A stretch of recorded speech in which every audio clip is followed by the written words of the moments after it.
Hello everyone, this is Alonzo. Want to know how to get your first cloud job? Then please register for our webinar. We'll teach you everything that you need to know and answer your questions along the way. Hope to see you there.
Hello everyone, this is Alonzo. Want to know how to get your first cloud job? Then please register for our webinar. We'll teach you everything that you need to know and answer your questions along the way. Hope to see you there.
My name is Richard Ferrer, and I can say I am cloud hired.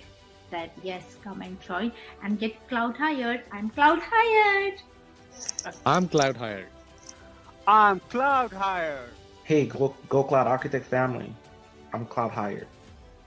So I'm cloud hired, guys. So I'll just say I'm cloud hired. I'm cloud hired. I'm cloud hired thanks to Go Cloud Architects. It worked for me, and now I'm cloud hired. Because of Google Architect program, I am cloud hired. See! I am cloud hired. Thank you, Mike and the GlowCloud team.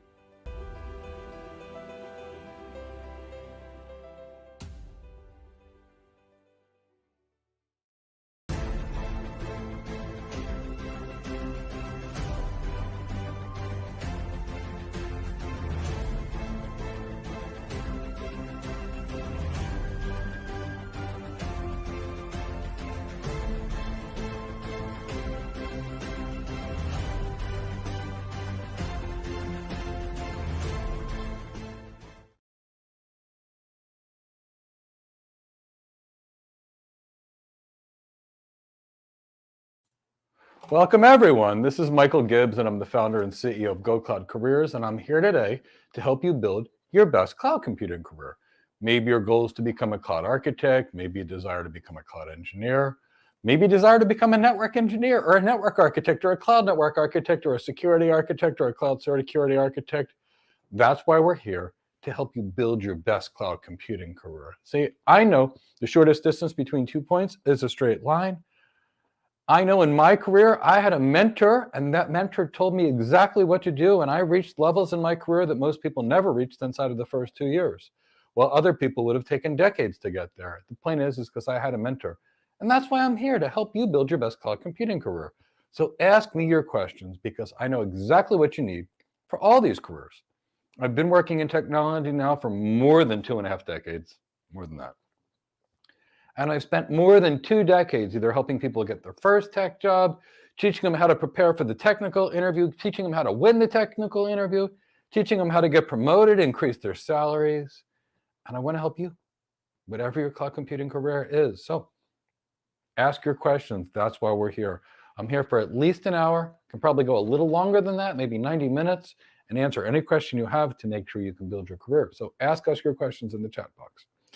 I'm going to tell you right now, I know what it takes for you to be hired, because I see it every day, almost every day. Another one of my students gets hired. Last week there were 4 of them. And I know there was more than that we didn't even know about, but at least 4 of them in this economy got their first cloud architect job. And guess what? Most of them had 0 experience whatsoever, because employers don't care. They care, can you do the job?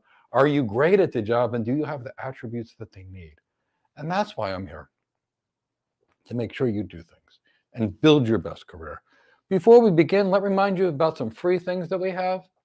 I've got a free How to Win the Interview guide. The link for that is in the chat box below. It'll tell you about how to research the hiring manager, the things that you need to know, how to position yourself so you can get hired on your next interview. I've never been on an interview for which case I didn't get a job offer. I may have turned down some jobs, but I got offered a job on all the interviews I went on because I knew how to study the interview. And I want you to win the interview. We've got 25 years of experience into that interview guide, so please download it. It's completely free. While we're at it in the chat and the description, I've got a How to Change Careers guide. Now, I've helped more people that I can count change careers, and I'm an expert on changing careers too. See, I went to school for internal medicine, but I love tech, so guess what? I actually worked in tech. It took me about 6 months to make the transition from practicing internal medicine to lead architect, and you can do the same. So we have a How to Change Careers guide. And guess what else we even have in the description below? A How to Get Your First Architect Job guide, which will tell you the entire cloud architect role, the entire solution architect role, which is very different than a cloud engineering role or a DevOps role or a cloud admin role. And we're going to tell you everything you need to learn in that guide. So 3 free guides. And we got one more free thing for you. On Thursday this week, we'll have our completely free How to Get Your First Cloud Job webinar.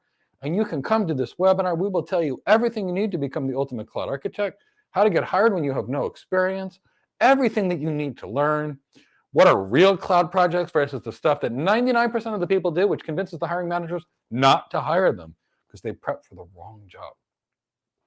And we'll cover all of that because I want everyone even getting hired. And guess what? That'll be on our webinar platform. And if you want to talk, you can come face to face. We're going to have a video conference live. It can truly change your life. It's changed the lives of so many people. And again, it's completely free. So take advantage of this opportunity to come learn how to become the ultimate cloud architect, ask your questions so we can do anything we can to help you get hired, but not just hired, paid more. Because, there's a huge variation in these jobs. With, the entry-level jobs, there's about a $50,000 to $100,000 difference between the top and bottom paid person for the team. And for the more senior roles, there's upwards of a $200,000 to $300,000 difference between the top and bottom paid person on the team. And what's that based on? How desirable you are to the employer. And on any of these webinars and guides, we'll tell you exactly what the employers desire most, so you can earn the highest salary. And that's why we're here, and build the career of your dreams. It shouldn't take you 10 or 15 or 20 years to get to your goals. You can get there pretty quickly with the right preparation and the right plan. So that's why we're here. So bring us your questions. My team is in the background. We've got Christopher Johnson, my Chief Operating Officer, and he's behind the scenes. We also have Tyrone, who's also a member of my team, and they're behind the scenes, and they're going to be collecting your questions and bringing the questions to me so I can answer them. Now, typically speaking, people try to book private sessions with me, and there's an 18-week wait, and it's not cheap to book a session with me, and it's still 18 weeks out. And that's why I come completely free twice a week, here once, and I do that webinar. So ask your questions now so we can change your career and hopefully change your life in a much better way. So Chris on my back, and so on the back end of the team, bring me some questions. Okay, Alan Wright. With the tech industry having so many layoffs for the past year, what does the job outlook look for the cloud architect and solution architect? Alan Wright, it's exciting as can be, and I got 4 cloud architects hired last week. So Alan, there's a couple things going on in the tech world. And I'm going to make it real clear to you. Now, if you are asking me what the future is for a cloud engineer or a DevOps engineer or I'm a software developer, I would tell you it is terrible and get out of engineering and into architecture, not because we don't love engineering careers. We do. It's just that the industry is changing. And I'll tell you why. Here's why engineering is bad, and then we'll tell you why architecture is so good. When I was young, Alan, the tech never worked. And if you knew the tech, you were a hero. And the tech got better and better and better. And for the most part, the tech worked. So Alan, when I started, my introductory level certification was the Cisco Certified Internet Expert. I had it within 6 months of the time I decided to work in tech. I read 75,000 pages for that certification, and it was just routing and switching. It didn't include security. It didn't include voice. It didn't include wireless. It was just routing and switching and networking. And to truly understand networking, you were dealing with 300,000 to 500,000 pages to understand just the spectrum of just the network. Now we're in the cloud, and things work. They're simple. You can click a button and have it deployed. Now, simultaneously, the tech got a lot better. And instead of having just to learn routing to read 75,000 pages, we can have somebody pass the entire AWS Certified Solution Architect Professional, which isn't even an intro to junior level tech, in 500 pages. So what happened is the tech got simple. When the tech got simple, the demand for the engineers got reduced. Now, a couple of things happen.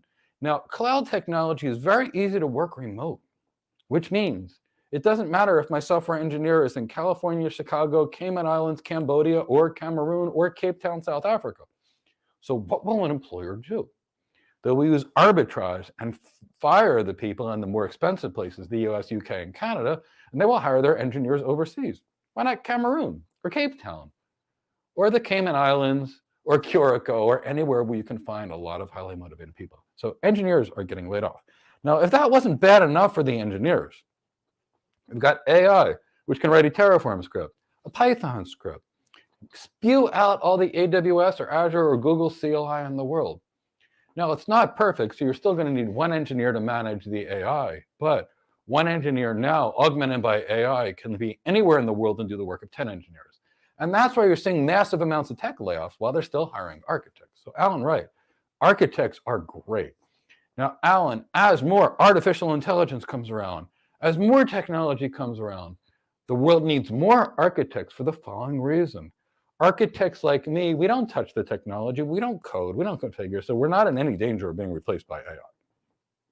What we do is we find out the business needs, we have conversations with C-level executives, we entertain our clients, we deliver presentations, we sell things. So we bring money into the business. Engineers cost the business money, they're an expense. Architects are like sales reps. So we bring money in. So Alan, expect a whole lot more people getting hired in the architecture space. Expect many more people getting laid off in the engineering space. So as the environment gets worse, we need more architects. Why?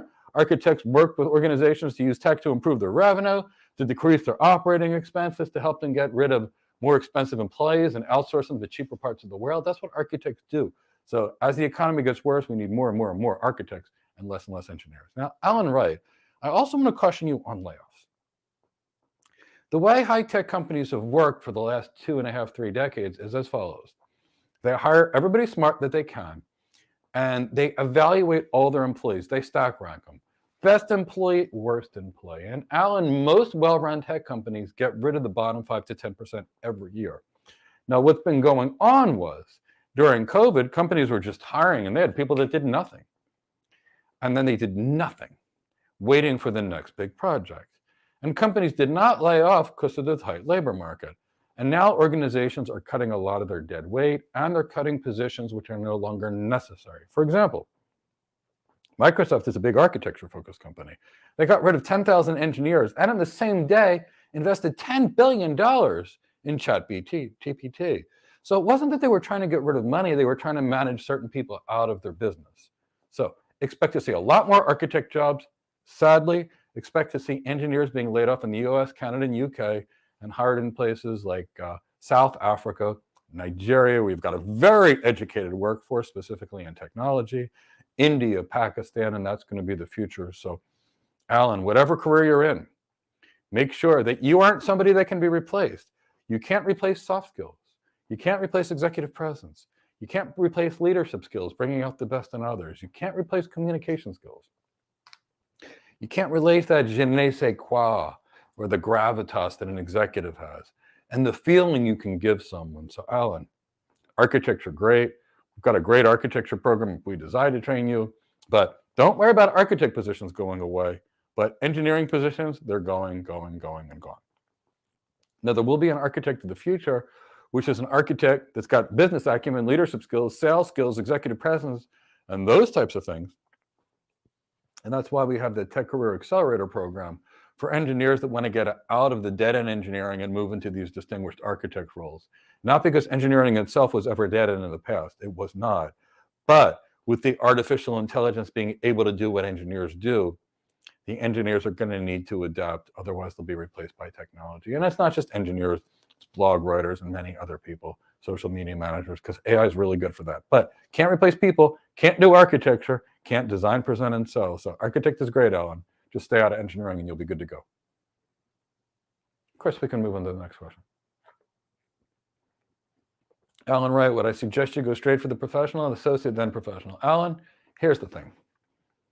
I've gotten a lot of people hired with 0 certifications. So my advice is for you first, build the knowledge to get hired. None of that information is contained in the certification. The certification is the name of the service and how to configure that service. But architects can't use those names with their customers. They'll be escorted out by security if they try to, because here, I got this elastic mouse for you. Really exciting. Kicked out of the office. I can't use marketing buzzwords. No, I can walk into the executives and say, I have a special mouse for you. It looks and feels like a mouse, but it's been ergonomically designed. Doing so, it can reduce the wrist injuries and the carpal tunnel syndromes of your employees. By doing so, you'll have lower medical costs because most companies are self-funded. I can also say you'll have less absenteeism because people won't have to see the hand surgeon for carpal tunnel syndrome. And I can further say because your employees will feel better, you'll get better productivity. But, oh, Mr. Executive, it's got this extra button over here. And this extra button enables your employees to get more work done in less time. So this mouse, which may cost you $100, may free up your employees an extra 15 minutes a day. If your fully loaded average salary is $80 an hour and we free them up 15 minutes a day, I've given you 20 minutes per day of employee productivity back. Over the course of a week, it's $100. Over the course of 52 weeks, it's $5,000 for a mouse that costs $100. Please buy this mouse.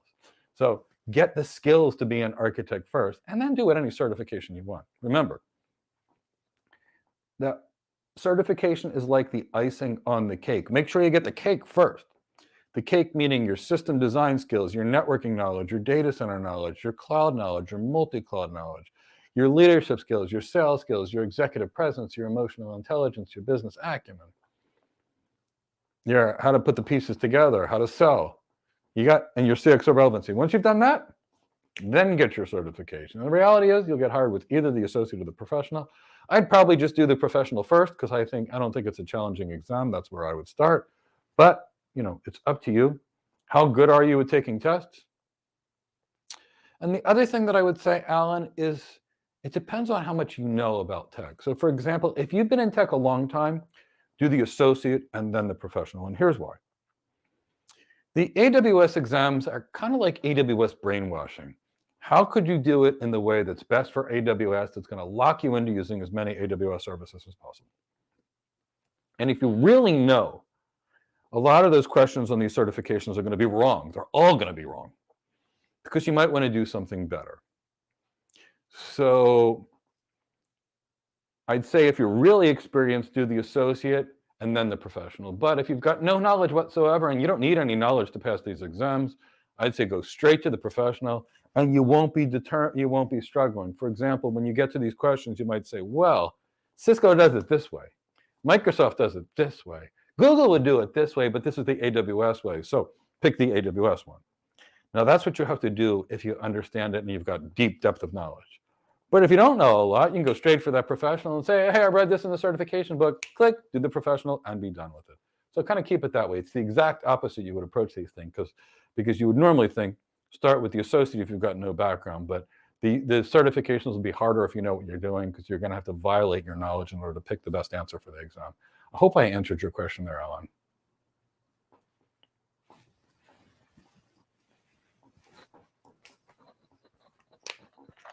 Sam, you're working on SAA certification. Okay. But you never worked as a cloud engineer. Okay. So what is the best path you work as a service desk? Sam, I don't know what you want to be. So tell me what your goal is and I can give you the best path. Now I'm going to tell you right now, let's assume you wanted to be a cloud architect. Being a cloud engineer is of no benefit to you. Now, I know you would think it would be, but I want to put it into other context. A flight attendant and an airplane pilot both work on a plane. One flies the plane, one keeps the passengers in their seats safely. Now, if you've been a flight attendant for the last 50 years, it doesn't teach you how to fly the plane because it's a different job. If you work service desk, it's not going to teach you how to fly the plane either. So the key is, what career do you want? And then you get the right skills. Now, I can tell you, I don't care whether it's Ivan Tamba, who got hired by AWS with no background, or Al, who just got hired by Deloitte as a senior solution architect with zero background, or whether it's Daniel Bosu, who got hired by JP Morgan Chase with no tech background, or Wallace Agano, who got hired by JP Morgan Chase as an enterprise architect, which is above a solution architect with no background, or Balwinder, who was a stay-at-home mom, who was our student that got hired as an architect, or Jeffrey West. And Sam, I can give you lots of examples. I could go on all day, but my team would buzz me because they would say, I'm talking nonstop. But that's the key. The key is, what do you want to be? And I can tell you what the best path is. But the path to be a cloud engineer is different than the path to be an architect, which is different than the path to be a physician, which is different than a pharmacist. So what would you like to be, Sam? Tell us what you want to be, and then we'll give you the path to get there. But you haven't told us your goal. You just mentioned certifications. And truth be told, the solution architect professional is an engineering certification, meaning name of a service, how to configure it. Architects don't touch the tech. So tell me your goal.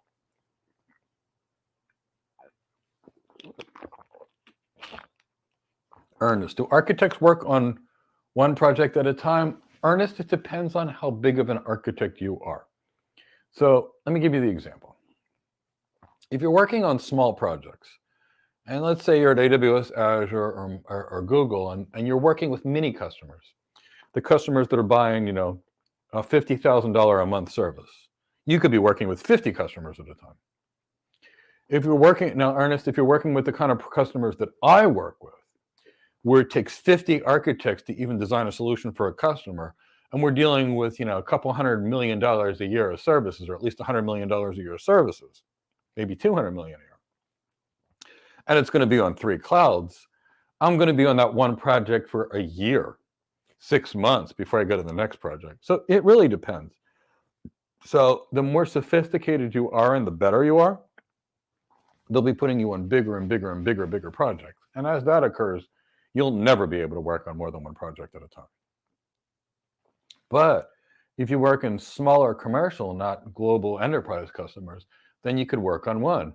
You could be working on a little doctor's office at the same time you're working at a retail store, like a small mom and pop retail store, and a small mom and pop corner store that are all using the cloud. You could do that, multiple projects at the same time. You basically collect the requirements, you write the design, and the sales teams are busy selling it. And once that somebody has determined that it's time to build, and they sign that purchase order, then poof, you're out of there, you move to the next project. Because we architects don't build anything. We design the blueprint, and the cloud engineers, the DevOps engineers actually build it. But typically speaking, big projects, one at a time, small projects, multiple at a time. Great question, Ernest.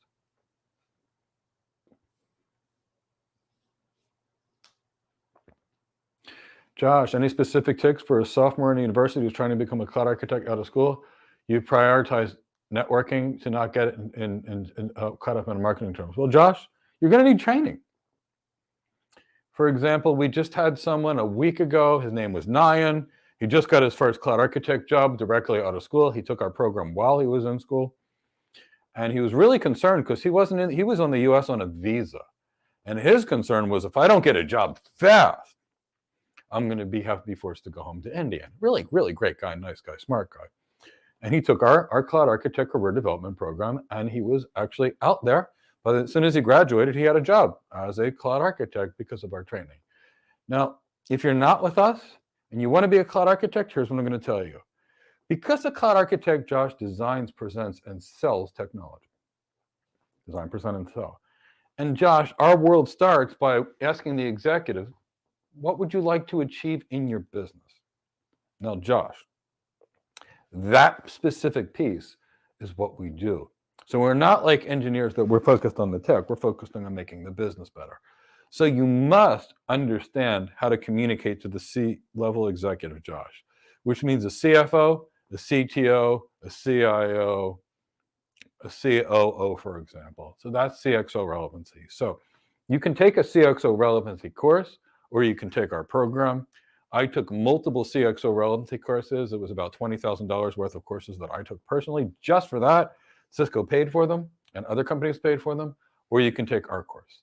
Now, Josh, on top of that, you're also going to have business acumen, meaning you're going to have to understand how to read financial statements, how to read balance sheets, how to understand employee productivity, HR issues, for example. So if you're with us, we'll teach you that as a part of our Cloud Architect Career Development Program. If you're not with us, you can get an MBA and learn those. You don't need an MBA. You can take our program.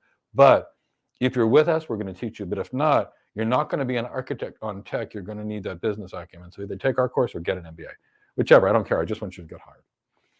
Now, Josh, you're also going to have to lead large teams. So you're going to have to get some leadership training. I did an MBA, but I took about $20,000 of leadership training post-MBA. They don't really teach you how to do that in an MBA. So make sure you get some leadership training or take our course. Now, Josh, you're going to be responsible for helping the sales team sell things, which means you're going to need some sales skills. So either take our course or take some sales training. Again, I've done lots of sales training in my career, in addition to the MBA that I actually did.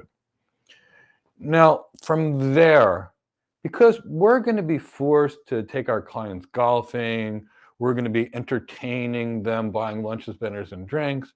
If you're not with us, I personally got some finishing school training and read books on, which fork to use when I was going out there entertaining clients, how to order wine, how to order the right scotch. Josh, these things sound silly when you're in college, but in real life architecture projects where you're dealing with millions or billions of dollars, you have to know these things. So that's on the business side. Again, I give you where you can take it or you can take ours.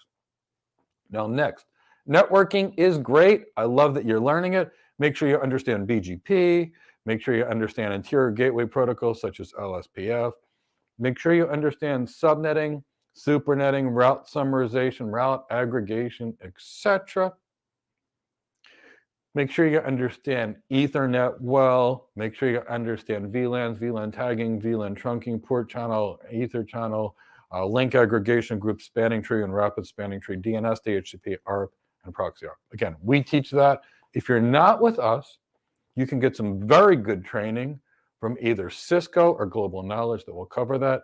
Note, it's not going to be Udemy training. It's going to be real training. It's going to cost you $5 to $10 grand for it, but you will understand the network if you get it from the Cisco Networking Academy or Global Knowledge. Again, it's covered in our course, and our course is a fraction of just that element. But whatever you do, I just want you to be a great architect. And you can't design a network in a data center, and all the cloud is a network in a data center without deep networking knowledge. And Josh, it's not how to configure the thing that commands. It's how to design it. How do you design your traffic flow? Now, Josh, next, you're going to have to understand the data center. You're going to have to understand servers and server virtualization. The good news on that is it's in our course, or you could go to the VMware website, the KVM website, the QEM website, QEMU website, read a few hundred pages, and you'll understand virtualization. Now, the same thing with containers and container orchestration. We teach it on our program, but if you're not with ours, you can get that from IBM OpenShift because they're now part of Red Hat. You can get it from VMware again. You can get it from Kubernetes, and you'll understand containers and container orchestration. A little bit on Docker too. You probably should read from the Docker people, not somebody else's. Now, next, you're going to need to understand storage area networks, block storage, object storage, file storage. You can get all that information from Dell EMC. Of course, it's covered in our course because they make most of the storage area networks that most big businesses use. From there, you're going to have to understand business applications. We teach them in our course, but if you're not with us, make sure you learn what are ERP applications, for example, and supply chain applications and unified communications applications, how websites are architected, not coded, architected. So you understand how to use these tools because these are your tools to transform the business. Now, next, you're going to need to understand security. So learn about encryption. Of course, we teach these things. Learn about next generation firewalls, VPN concentrators, intrusion detection, intrusion prevention systems, and you'll be there. Now, that next is the architecture piece. I just gave you the tech pieces, and I gave you the business pieces. Now, here's the architecture pieces. How do you tie these pieces and parts together to be something great? And that's the architecture piece. It's not, this network thing, this data center thing. It's how do you combine them in a recipe? So I like to cook, right? And I've learned how to cook. I can make a great omelet, for example, and I can make some really great chicken or some great meatballs or some great chicken or fish. But I'm no chef. The chef is the architect. You go to a really good restaurant and the chef will come out and they'll have a person that's going to pair a wine that's going to match perfectly with your steak or your lobster. And then they're going to say, well, I used the spice in your steak, and therefore the vegetable should be this color, this spice, this flavor. That's architecture, and that's why I'm not a chef. I know how to cook things, but I could never produce a menu like a chef. So you'll also need some architecture training. Again, we train this, and the architecture training is about how do you take all the people, the processes, and the technologies that we just talked about and put them together into a cohesive solution to improve business performance. But the point is, Josh, you can get this job straight out of school. You can be like Nyan, who just 2 weeks ago got his first solution architect job out of our training with zero tech experience, no tech jobs whatsoever. That was his first job. Now you know exactly how to do it. Now you can do it with us. And if you're not with us, I told you all those other things and ways to do it. Now it'll be up $50,000 cheaper to do it with us. You'll get hired faster doing it with us, and we're experts at it. But Josh, all I care is that you get hired, and now you know everything that you need to know to get a great cloud architect job. And please ask more questions because I want to make sure we really get you your goals, regardless of where you do your training.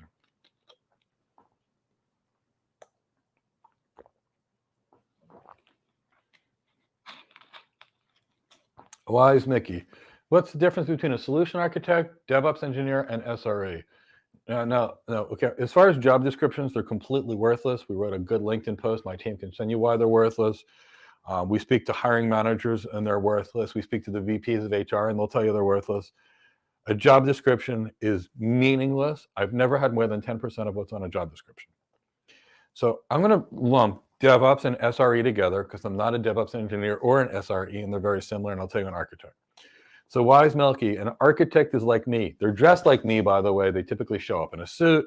They design, present, and sell a technology solution. The architect never touches the customer's technology. In fact, Wise Milky, we're not even allowed to touch our customer's technology. We'd get fired if we even tried to. So the cloud architect is the person that's going to meet with the client. We'll buy lots of lunches, dinners, and drinks. We do lots of client entertainment. We go to lots of meetings and we provide advisory functions. We build teams of cloud engineers and DevOps engineers who help us design it because they're the techies of the world. We're the business people married with the tech. And we are the systems designer. So Wise Milky, let's say you wanted a hotel, right? Big, beautiful hotel or a new shopping mall. You would hire the architect who would design the blueprint. That's exactly what the solution architect does. Now, a DevOps engineer is a career for someone who used to be a programmer because DevOps is merging software development with operations. So it's about automating software release cycles. It's about setting up Kubernetes clusters, about performing automation services. So what you'll see is the solution architect designs the building or the hotel or the shopping mall. And the DevOps engineer is actually the person who builds it. So think of the person that builds a hotel with a hard hat, with a hammer in their hand.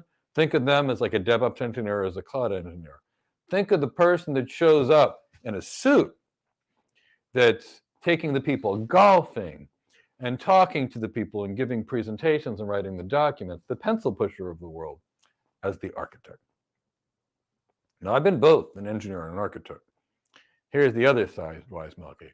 Architecture careers over time will pay 3 times more than engineering careers. At the start, they're different. You know, we're dealing with around $130,000 to $150,000 for these cloud engineering DevOps positions. Average salary for a solutions architect is about $202,000. But architect jobs go much higher, where engineering jobs peak around 180. And the reason why is architect jobs are really about how much can you improve a company's business performance, while engineering jobs are really about how good are you at the tech. So, you know, 2-3 years into DevOps, it's still a $150,000 job. I was a principal architect in less than 2 years, and here's a principal architect at Google, $508,000 average salary. Principal architect at Microsoft, $379 is an average salary. Principal architect at AWS is $372. So, a couple of lessons on this for you. One is architects design, engineers build. Second lesson for you, Wise Milking, in your career is the more you love the tech and the more you focus on the tech, the lower your salary is going to be. The more you focus on the business and how to improve that business, the higher your salary will be. And here's why. If you're dealing with a company which does $20 billion of revenue, which is nothing for many of today's companies, many are 40 billion, 50 billion, 100 billion, far, far, far more than that. But let's say you're dealing with a company that does $20 billion in revenue. Say what Cisco would have done 20 years ago, or more than that. If you have the technical and business abilities to raise that revenue by 1%, just 1%, because you can improve the way of doing business, or you can change the customer experience with technology, and you can. You've just delivered about $200 million of business value, or actually earnings to that business, just from 1%.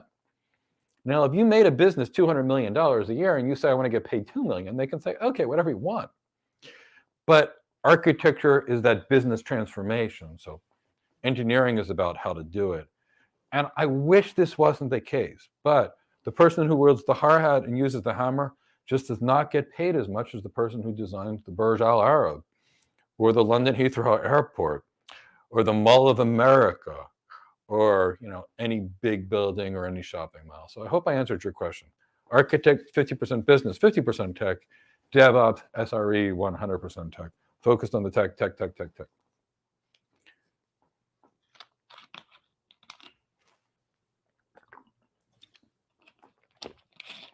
Perno Fuller, besides a cloud architect, what tech jobs are the best and valuable? Well, I would tell you the enterprise architect job is also great. If you're looking for freedom and high pay, I would tell you the network architect job isn't that bad either if you're looking for freedom and high pay. And I would tell you the security architect is also a good job, which gives you freedom and high pay. If you're in engineering, Pernell, I was an engineer. Here's the problem with being an engineer. You don't get respected from the leadership. And because you don't get respected from the leadership, it's like, here, let's get these team of people coming at 3 o'clock in the morning. We don't care about them anyway. If they quit, so what? We don't have to lay them off when it comes to doing layoffs. And, you know, those engineers are the smartest people in the room when it comes to the tech. And they're great people. But, I have friends that are engineers that love it. And we need them because we've got nothing without the engineers. With architects, we get pretty blueprints. With engineers, we actually get something tangible. They build it. But there's always going to be a couple $100,000 difference per year in the salary of a good architect versus a good engineer. So cloud architecture is good. Security architecture is good.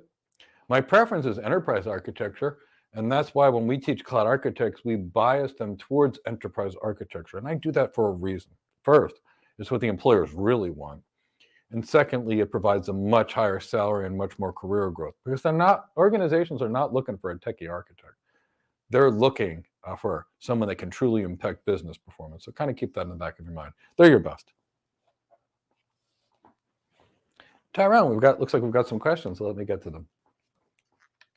Payas, you're a systems admin looking to transition to cloud technology because you feel the future job market is bigger with higher earning potential. It is. Absolutely. And as a rule, the systems admin role is no different in the cloud than off of the cloud. Same Linux machines, same Windows systems like Active Directory, Microsoft Exchange. And then pretty much they're implemented in much the same way. So it's the same thing. But pays, it's not because you're on the cloud or off the cloud that'll be higher earnings potential. It is what is the job that you have. The sysops person in the cloud does not earn more than a sysops person in the data center. It's still the same systems administration. So let's see if there's a second part of this question, because I feel like we're missing something. Tyrone, is there any other part of this? There are overlaps in the systems admin. Okay, hold on, go back to the previous one. There are overlaps in the system admin and the Azure security focus you're on. How broad do I have to be in terms of my studies and overall ability? Let's go to the next one. Tyrone?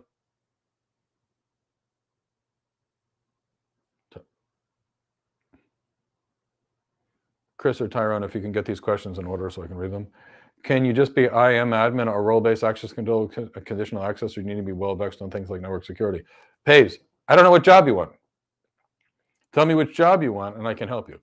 If you want to know security, want to do security, it's going to be far bigger than IAM. IAM is like 5% of security is the last line of defense.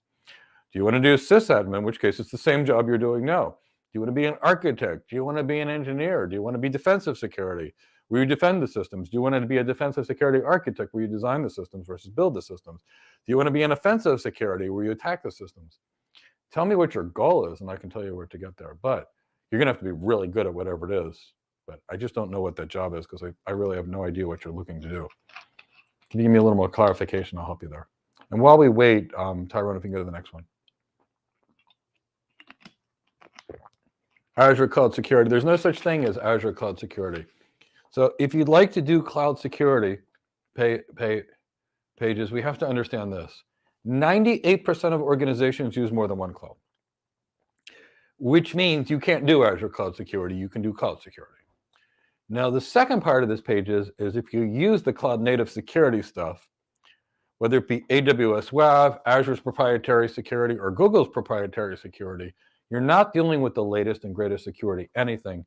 Chances are you'll be fired and your replacement will say thank you for the new job. And here's why. If you've ever seen a Swiss Army knife, it's one of these little knives and you've got a little wine opener on it, and a little toothpick inside of it, and a little ruler inside of it, and a little scissors in it, and a little blade that's pathetic. You couldn't even cut open a box with it. That's what happens when you deal with the cloud provider stuff, because they're trying to be databases, storage, networking security. It's like a Swiss Army knife. And pages, if you've ever seen a Kabar knife, or the knife that a Marine would carry, or a knife that a paramedic would use to cut the seatbelt off of someone that's trapped in a car, that's a knife. So pages, if you want to do security, first you have to determine if it's offensive security or defensive security, and I'll tell you the difference. Offensive security is when you break into systems. It's called an ethical hacker. And then you tell the organization what their vulnerabilities are. That's one kind of cloud security, called offensive security. Now, pages, the second side of this, the opposite side, is defensive security. Defensive security is about protecting the organization. Now, when it comes to defensive security, there's two roles that you could be interested in, and their job requirements are, again, 100% different, so you got to tell me which job you want. There are the security architects that design the security across the clouds.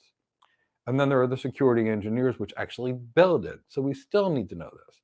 But for the cloud security architect, for example, the people that protect the systems, you're going to need business acumen, sales skills, leadership skills, executive presence, high levels of emotional intelligence, presentation skills, ROI modeling skills, and then you're going to need to know about designing security policies, for example, across all clouds, not one.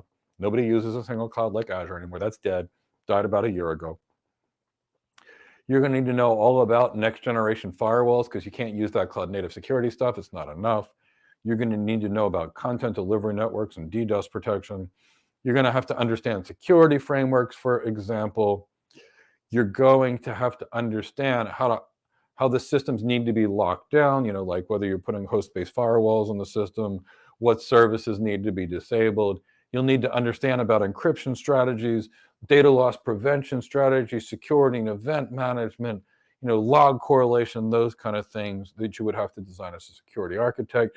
You might even look at some data visualization tools and some machine learning tools to analyze all the things that are going on. If you want to do cloud security architecture.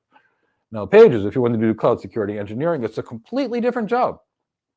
Here, you got to be hands-on on the firewalls, the Palo Alto firewalls, the Cisco firewalls, the Checkpoint firewalls, for example, the Fortinet firewalls, because you're not going to be using Azure firewalls or AWS firewalls if it matters in a real enterprise environment.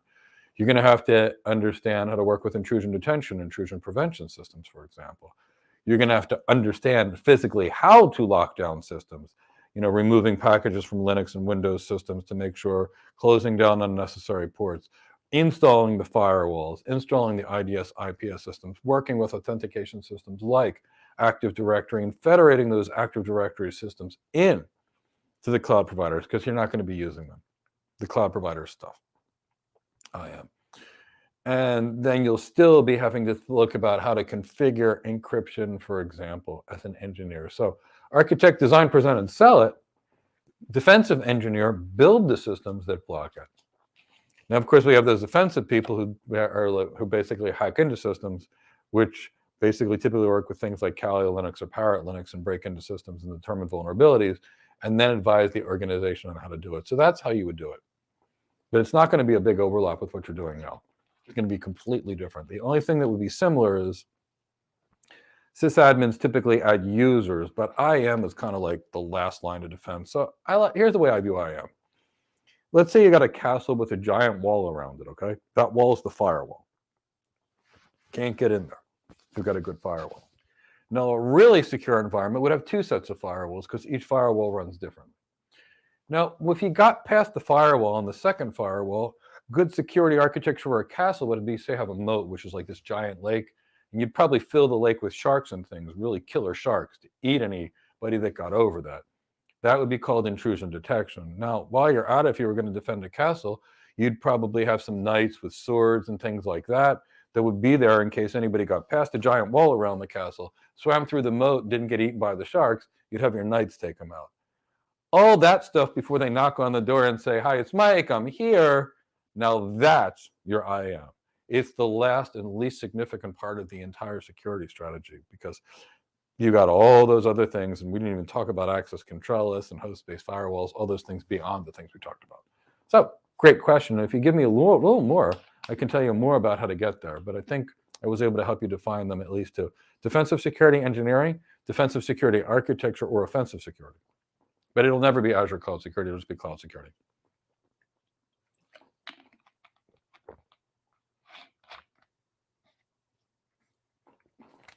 You've mentioned interviewing hiring managers and often getting asked if you have any cloud candidates for them to interview. Your question is, after you're taking your program, are you able to connect us with, and there's got to be more to this, Tyrone. Is there a second half of this question? No. Okay. Well, the key is, Duckinson, I frequently connect my graduates with hiring managers, but they have to do a good job in the program. Like, they have to come into the program, they have to take part in class, they have to do a good job in class, because people call me every day and they say, "Mike, do you have somebody ready for me?"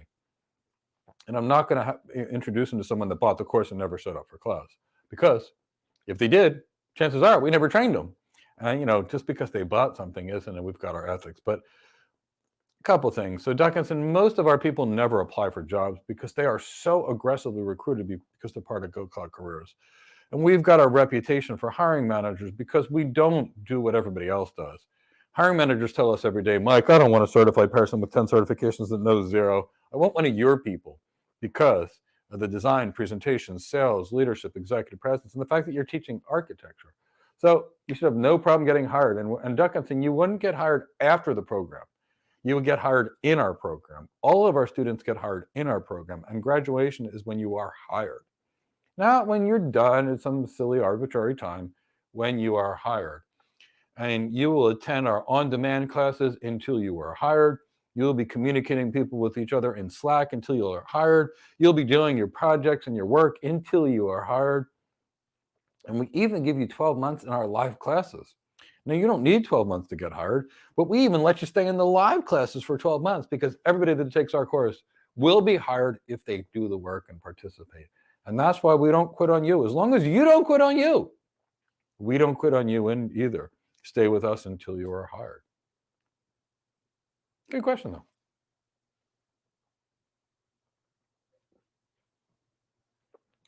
Else, hello, subscriber from Poland. So wonderful to have you here. You were only to say thank you for your videos. You are welcome. You learned a lot from them. I am so happy to hear that, Else. What is the best cloud provider in your opinion and why? Else, I want you to understand something. I am an architect. There is no such thing as a best cloud provider. There is no such thing as the best technology. What is the best cloud provider for my company, for my customers? The provider that does the best job for them at the lowest cost. That's it. If I'm going to have AWS and Azure, I'm going to pit them against each other and make them compete against each other, for example. So the reality is, LCE, we can never use a single cloud provider. And here's why. The single cloud provider is a single point of failure. Lots of people love AWS. Great, it's a good cloud provider. It really is. Until they have a power failure. Now, data centers don't have power failures, but they say their whole global network is down to a power failure. Probably was something else. We can infer what it is, but probably wasn't a power failure. Microsoft got hacked a bunch of times. BGP, Google Cloud, knocked their whole cloud down because they didn't know how to configure. Somebody didn't know how to configure BGP. The point is this: they're all the same. All clouds are using, for the most part, the same routers, the same switches, the same servers, the same storage. It's the same stuff. So, but I'd like you to think of it this way, Else. Let's say you wanted to buy a taco, and you had 3 taco stands operated by 3 different people. You may prefer taco stand 1. My wife may prefer taco stand 2, and my buddy Leroy may prefer taco stand 3, but it's still the same thing. So I'll say the real key is that you're using multiple clouds in every single architecture and not a single one. But there's never such thing as a best technology ever. If it's an ice machine, if it's machine learning, or if it's object storage, what solves your customer's problem is the best one. Habib Ahmed, how to handle solution architect job requirements like years of experience and tons of tech skills to justify. Habib, nobody cares about your years of experience. I'm going to tell you right now. I know you're going to see it in the job description, but nobody cares. Val Winder was a stay-at-home mom, and Microsoft hired her. Ivan Tamba had no background whatsoever before AWS hired him, but we trained him. Coyote had 0 background either before AWS trained him. Noah was a social worker before he got hired after our training. Nyan, who I just mentioned, got hired as a college student after our training. Wallace got hired with 0 background. Jennifer Emu got hired by Chase with a 0 background. Delray got hired by CDW with 0 background. Daniel got hired by Chase with 0 background. Vladimir was a 24-year-old kid who got hired as an architect with 0 background. Jeffrey West got hired by Calian, and I can give you 50 more examples or 100 more examples of our students that got hired there. Habib Ahmed, you have to be great. Nobody cares what you've done. They care what you can do for them now. There used to be a song called What Have You Done For Me Lately? And that's the reality. No one cares because, Habib, you've been an engineer for 20 years. Guess what you've never done? Architecture. They're not even related. And Habib, I routinely train people that have 20 years of architecture, and I get them hired as an architect too. Now, guess what? It takes them the same amount of time as someone that started from scratch. Why? Because it doesn't matter how many years you've been a flight attendant. It doesn't teach you how to fly an airplane because they are a different job. So how do you handle it, Habib? You become great at what you do. You build your brand. We have a marketing executive, Alonzo, with 32 years marketing experience that's so good at helping our students market themselves that they literally speaking get recruited. I am not joking, 10 to 20 times per week, our average student has somebody reach out to them that says, I want to hire you. You're part of Go Cloud Careers. You write documents. Now, not the kind of document, I saw somebody write a document about how to make a Bastion host that he learned in his class. Here's the thing, you write a document about how to make a Bastion host, and I promise you're on a big list that says, don't hire this person ever. He only knows how to get us hacked. So the key is you write things that are thought leadership. How can SASE change the framework for cloud connectivity might be an example, where you talk about the business needs, the technical needs, what problems it solves, for example. And the architect Habib is not about tech skills. When people put all this tech stuff down on their resume and they go to a hiring manager on an interview, they don't get hired because they don't want a techie. They want an executive. I learned this real early on in my career 25 years ago. When I first became an architect, I babbled about tech. I got escorted out of the room. In fact, When I talked about tech and thought I was still an engineer, my manager said, if you act like an engineer again, you're fired. This was 25 years ago. He said, you touched the company's routers. They had a BGP outage. You went in there, you fixed it. Good job, Mike, but never do it again. He said, architects are not allowed to touch the tech. He said, if I wanted a techie, I would have hired an engineer. I wanted you to explain the technology to the business, so never touch your customers again. So Habib, don't worry about the job description. They are not the requirements. Come to our webinar on Thursday where we tell you exactly how to get past this. I have never had more than 10% of anything that's on a job requirement. And I just gave you 10 examples, but I'll give you 50 more if you desire, of people that we've trained that had no experience that got their first architect job as their first job. Heck, we had people like Al who just got hired by Deloitte as a senior solution architect, and he had zero experience, so he didn't just become an architect. And we have never had to have anybody get an associate architect role, which is a junior role, or people get standard roles or even senior roles. So Habib, train right. But Habib, don't think certification is going to cover you, because it will not. System design is not the same building thing. So join us in the How to Get Your First Cloud Job webinar on Thursday. We'll tell you everything you need to know. We will give you the entire list of every specific everything. Follow that list and you'll be hired quicker than you've ever dreamed possible.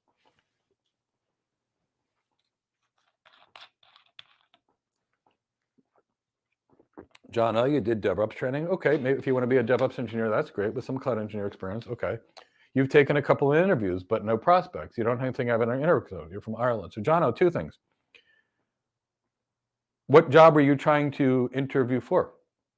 Because if you're interviewing for an architect and you have DevOps background, nobody is going to want a DevOps engineer to be an architect. They want an architect. And you're going to have to get architecture training. Architecture training is design, present, sell. DevOps is, how do you automate a software release? Or so they're not even in the same universe. So I have interview training if I thought it was just interview training, but I don't know which job you want.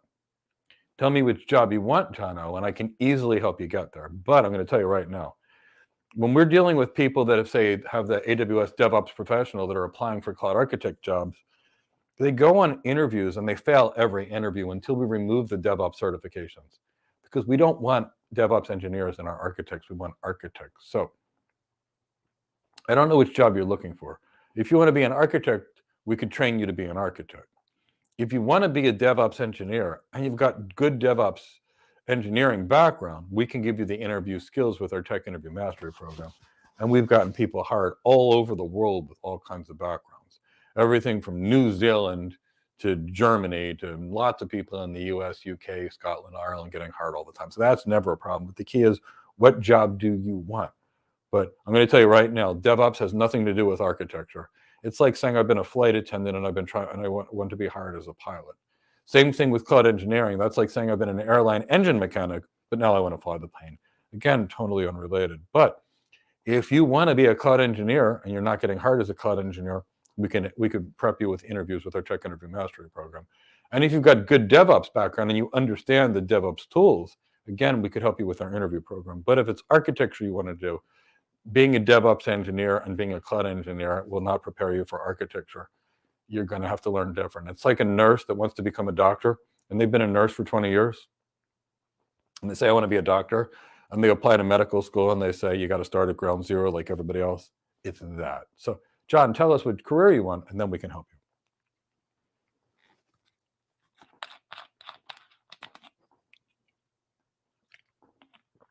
Rika, if you take our Cloud Architect course, you will be hired in the course. In the course. Everybody gets an internship in our program, and you will not have any gaps on your resume. You will not leave our program until you are hired. Everybody that does the work can get hired in our program, and you will not leave our program until you're hired. And yes, you will work with lots of people to practice interviewing each other. There's interview training in our program. There's even salary negotiation training in our program, and you will get everything you need. But no, you won't be looking for stuff when you're done our program. That's insanity. That's what the competition does. That's why we retrain everybody else's students. I get students from all those providers, every one of them. From Daniel Bosa, who spent 35 grand on some horrible boot camp, to lots of my students which pay 8 to 10 grand for a boot camp, and I have to retrain them. Why? They want to be architects, and they're getting trained in coding and Linux and Kubernetes and DevOps, and it has nothing to do with architecture. You will be hired in our program, and And you will be given an internship, which is part of our program, to give you actual architect experience, not engineering experience.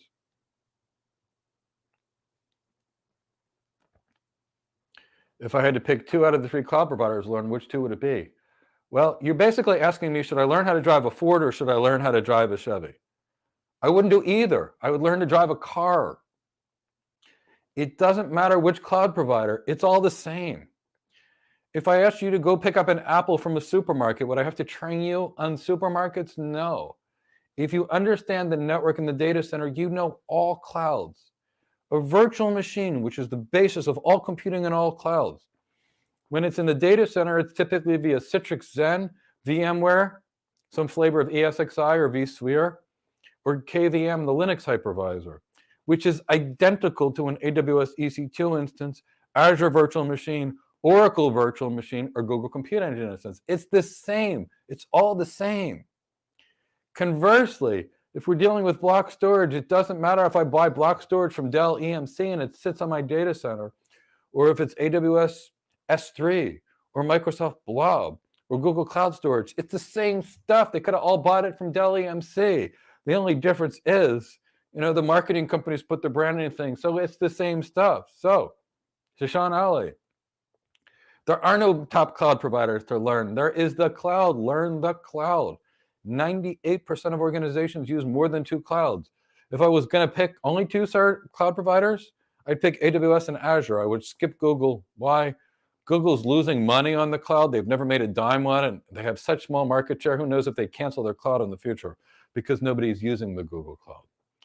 Whereas the AWS cloud and the Azure cloud own the majority of the market share. But it doesn't matter whose cloud.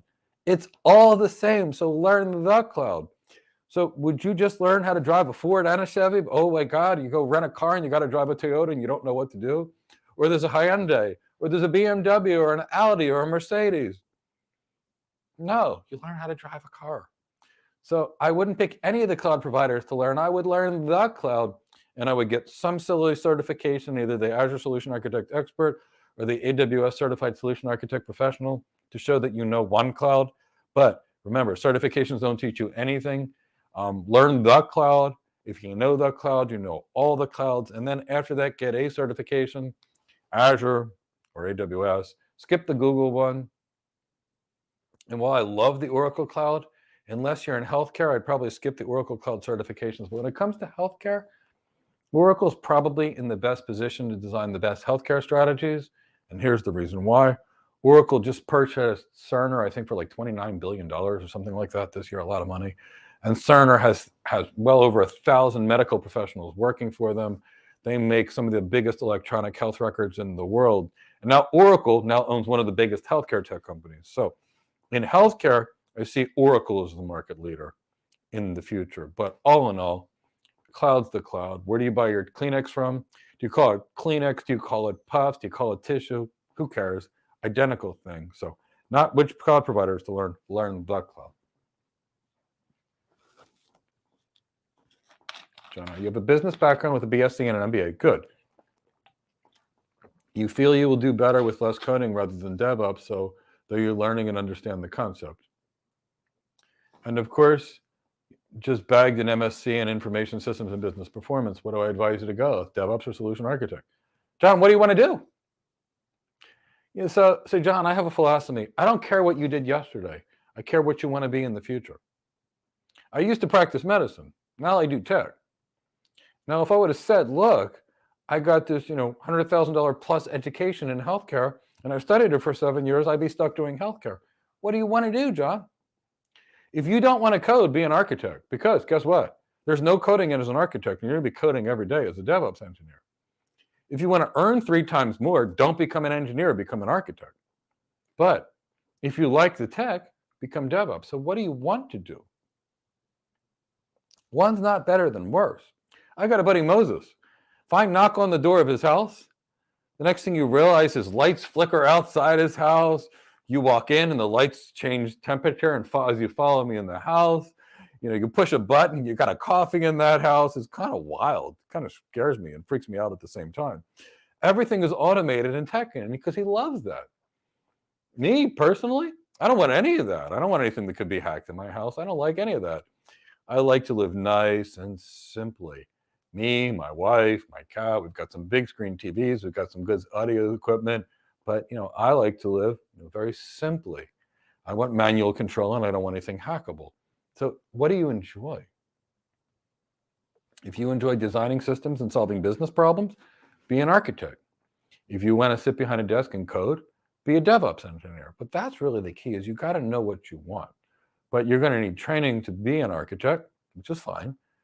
And I don't know how sophisticated your training is to be a DevOps engineer, but again, it doesn't matter.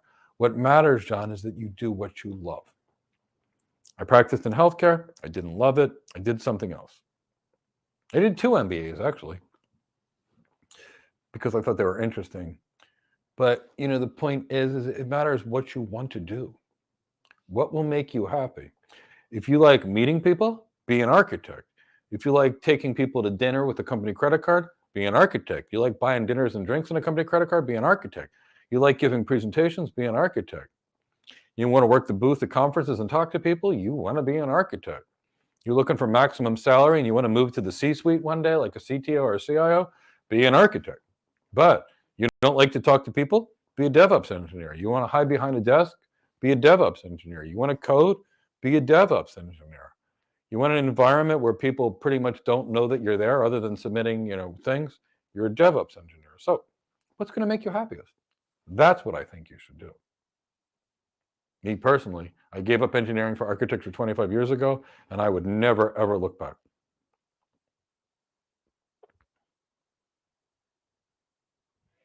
Ernest, you eventually want to become a cloud architect. Good. And focusing on the business side. Would I still recommend getting a CCNA or a CISSP? Well, Ernest, I don't know. Are you working as an architect yet? So when it comes to actually getting your first architect job, it's all about what you know. Now, we have certifications like the AWS Advanced Networking, which I'm going to tell you right now, are worthless. They're so basic, they're not even worth your time. When I ask someone a networking question and they say, I took the AWS Advanced Networking, and I can't get an answer, which is what happens every time, I realize they know zero about networking. Now, the Cisco Certified Network Professional is something where you would actually learn some networking. Why? It's about 10,000 pages of reading to do the CCNP, and it's about 300 pages for the AWS Advanced Networking. And if I want a cloud architect that knows the network in the data center, the CCNP actually shows me something good on your resume. By comparison, if I wanted somebody to deal with security on my systems, what I'd be looking at first is, do they know security? AWS Advanced Security, get out of my office. I need somebody that understands security, that's not going to use proprietary stuff. Same thing for the Microsoft security expert. But you bring me in a CISSP, it's an architecture certification.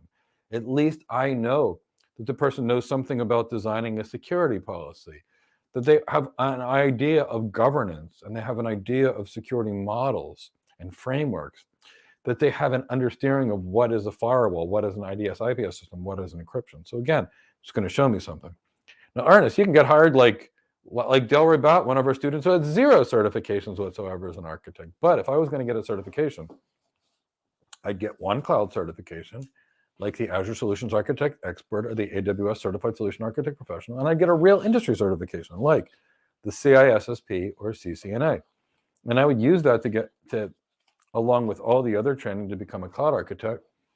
And then years later, I'd probably strip it off my resume when I became an enterprise architect. But they're your entry-level certifications. CCNP to me is entry-level. I view the CCIE that I did as entry-level. And when we're dealing with networking knowledge to be an architect, you really need to understand how the network works.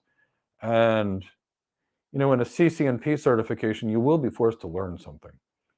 With an AWS Advanced Networking, you won't know anything. With the CCNA, it's pretty basic. You may or may not know something. But even the CCNA is about 10 times more than the AWS Advanced Networking. So, Ernest, first you got to get hired as an architect. And like I said, for me, I like 2 certifications. A networking in a data center one, or a security one, and a cloud one. Pick your entry-level exam, the Azure Solution Architect Expert or the AWS Certified Solution Architect Professional. That's your entry-level cloud cert. And then I would add 1, medium-level networking or security cert, like the CCNP. CCNP is 10,000 pages. The Certified Solution Architect Professional is about 500 pages, so it's like nothing by comparison. CCNP looks good. You'll actually learn some networking in the process, and that's probably what I would do. But if your goal was to be an enterprise architect first, then it wouldn't matter. But having said that, you're going to have to most likely be a cloud architect first. So that's what I would do.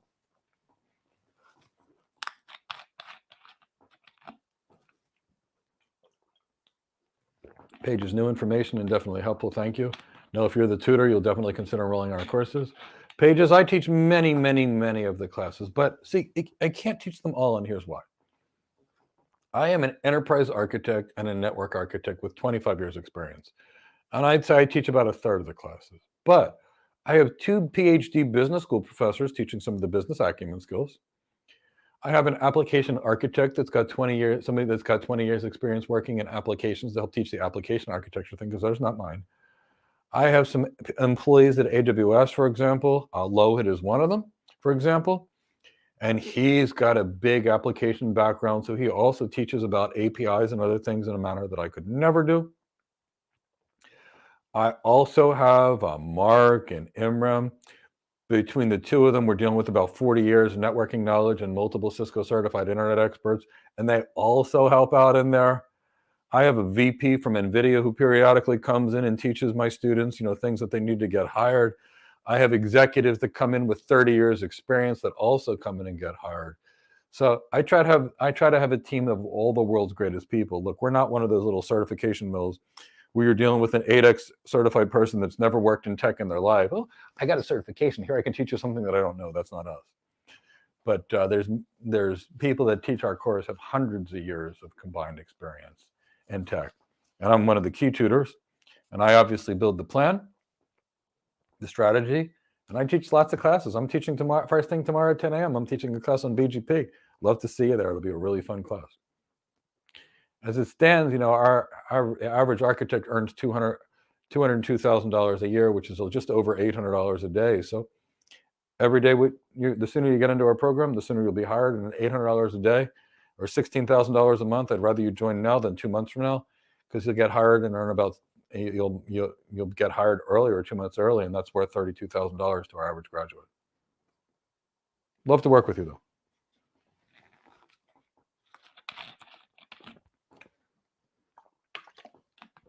With no experience, what do you put on your resumes to show we know what we're doing before we ever land the interview? Well, Josh, a couple things. 1, you have to understand the architect job completely.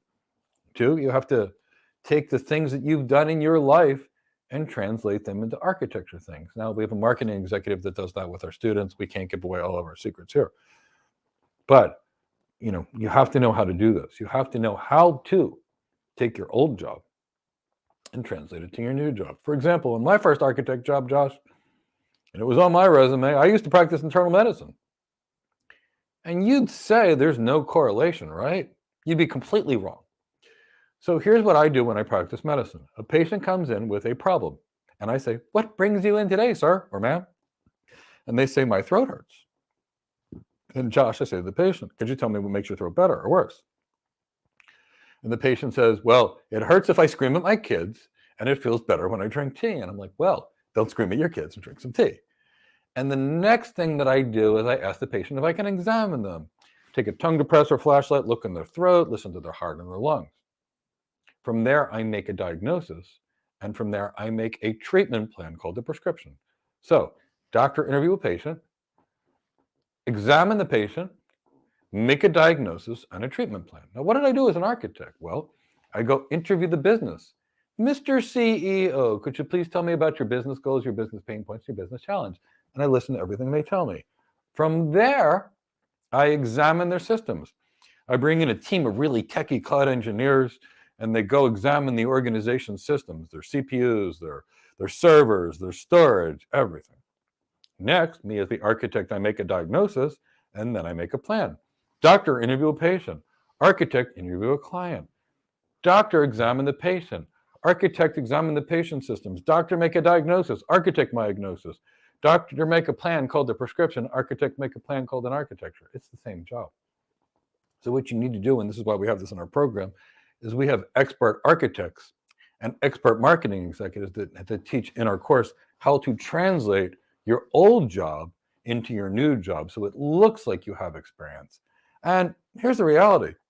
Our students get recruited periodically. Now, it could be because, I write articles every day. We'll release an article either today or tomorrow that I just wrote on tech layoffs.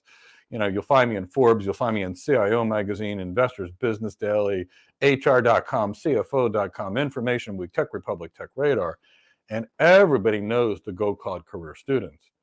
We've had a director one day over at AWS that came to our class to talk about why he wanted students to hire students from our course.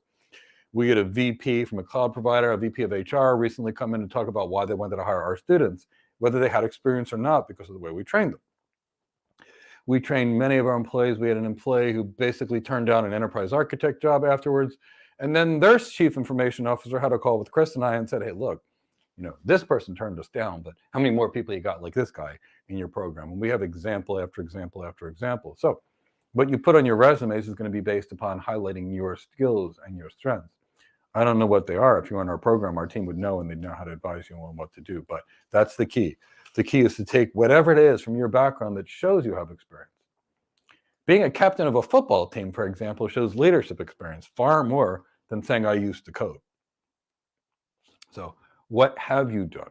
That's what we need to look for. And it's going to have to be tailored for everybody else. Everybody has their own strengths and weaknesses. And we tell each person, whether we work with it, we say, this is your key. This is the game you play versus somebody else's. So that's what we would typically do. And if you were a program, we would give you specific items just for you. Just like your career-specific development plan, which everybody gets when they sign up. We figure out what their goals are, and we work with each individual person to develop a unique training plan just for them.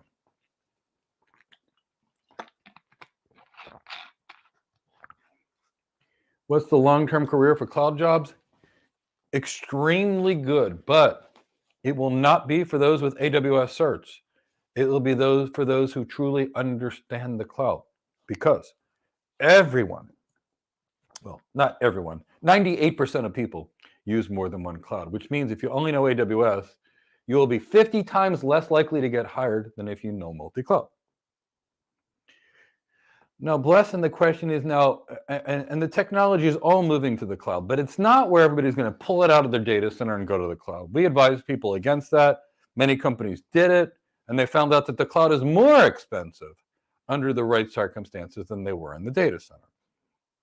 So what you're seeing now is what we're doing, companies are doing what we have recommended 2 years ago, 3 years ago. Build hybrid clouds and hybrid multi-clouds. Use the data center for what it's best for, which is cheapest cost for high performance computing and highest performance in the data center, not the cloud. Highest security in the data center, not the cloud, and there's lots of reasons for that. Use the cloud where you need scalability, such as web things that auto-scale, beautiful for the cloud. Use the cloud when you need unlimited capacity and agility, and don't use a single cloud. So build yourself your own cloud, a Nutanix cloud or an OpenStack cloud. And every one of our students builds an OpenStack cloud, so they understand private clouds. And then, connect that OpenStack cloud to the Azure cloud, to the AWS cloud, to the Oracle cloud. Maybe you're in healthcare and you need to use 3 clouds plus your own. That's the future. But it's all going to the cloud. So it's not about your certifications, it's about your knowledge. Do you get certified to drive 3 different cars, or do you learn how to drive a car?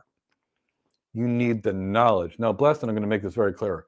There is no knowledge you're going to gain in the certification other than the name of a service and how to configure that service. They hide 100% of the technology in there. What you need to learn is the way the tech works. How does server virtualization work? So that way, if it's AWS, Azure, Google, Alibaba, the Dell cloud, the Palo Alto cloud, the Cisco cloud, the Nutanix cloud, the OpenStack cloud, it's the same tech. That's what you need to learn. It's not about your certifications. Nobody cares about certifications other than certification providers and engineers. Hiring managers don't care if you're certified. We've spoken to thousands of them. CIOs don't care if you're certified. HR doesn't care if you're certified. Who cares if you're certified or certification providers? And that's it.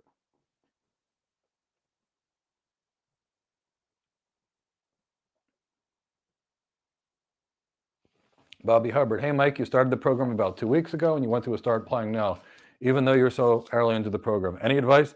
Yeah, my advice is, Bobby, do not apply. You're going to go on interview after interview after interview. And what's going to happen is you're not going to be properly trained to do so. They're going to not hire you on the interview, and they're going to put a big X next to your name which says do not hire.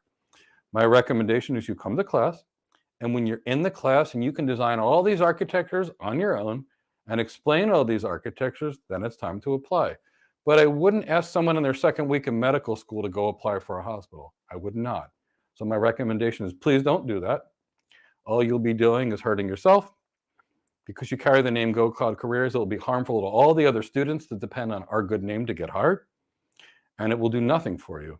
And instead of focusing on becoming a great cloud architect, you'll be out of the architect program focusing on job interviews, which I don't think you'll be successful with.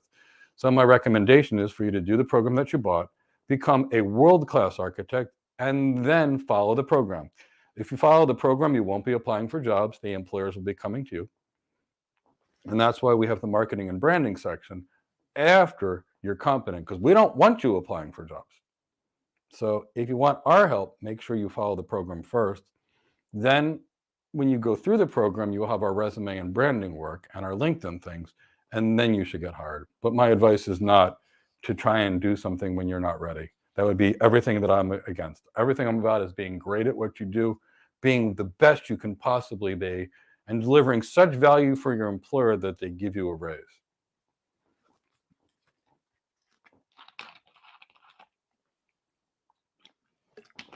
Philip, you would like to be a cloud admin. Which of your boot camps should you take?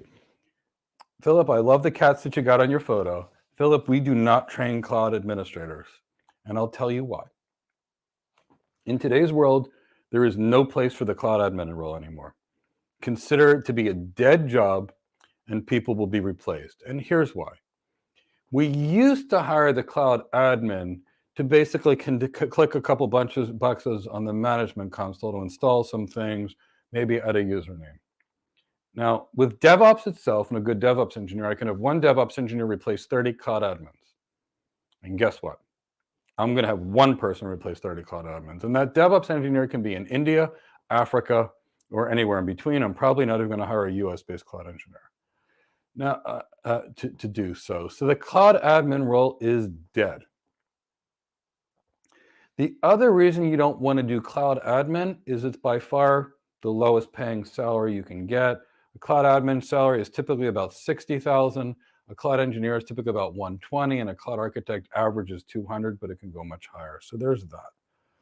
Now, if you wanted to be a cloud admin, and there's no reason for you to do so unless you want to, I want you to understand what the cloud admin job is. It's clicking buttons all day long. It's writing a bash script to automate something in Linux. It's writing a Windows PowerShell script to automate it, and it's adding users to an IAM. And I'd love to help you, but I don't train these careers because I don't want to put it. I like to make sure that when I train somebody, Philip, I know they have a good career, that not only do they get hired, but a year, 2, 3, 4, 5, 10 years from now, they're in a good position. We do have a lot of cloud admins that are in our program. They come to us because they don't want to be cloud admins anymore, because they don't like the long hours and the low pay. So keep that in the back of your mind. Now, Philip, there's nothing wrong with being a cloud admin if that's your goal. But if you live in the US or the UK and Canada, expect to have a hard time finding this job. It'd be easier to get trained to become a cloud architect than it would be a cloud admin, and it'll pay you 3 times more off the bat.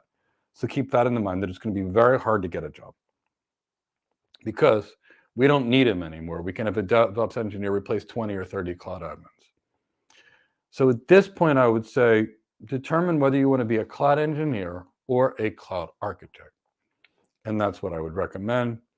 We are no longer training cloud engineers right now because we don't want to train cloud engineers in a down economic environment, because engineers get laid off. And we're currently not training engineers because we know that AI will replace most of, if not all of, the cloud admins and many of the cloud engineers. So we currently are not entering into our engineering program. Now, will we talk about an engineer of the future program that's going to be more immune to these things? Well, we're thinking about it, because I still love engineers. And I don't want you to think that I don't like hands-on roles. But for me and for Chris and Alonzo, it's all about being sure that if we train you, you'll be hired. So for the admin roles, learn Terraform, learn Linux and Linux administration, get hands-on with the cloud providers, get hands-on with Active Directory, and those types of things. That's cloud admin stuff. Get used to patching Windows and Linux systems. That's admin. But strongly don't recommend an admin career for the reasons that I told you. I recommend either an architecture career, an engineering career, and you don't need to start at admin. You can move up in either case one level and you'll have a much better career. It's going to take you the same amount of training, so why not earn double or triple the salary? And why not get more respect at work and have a job that you'll enjoy more?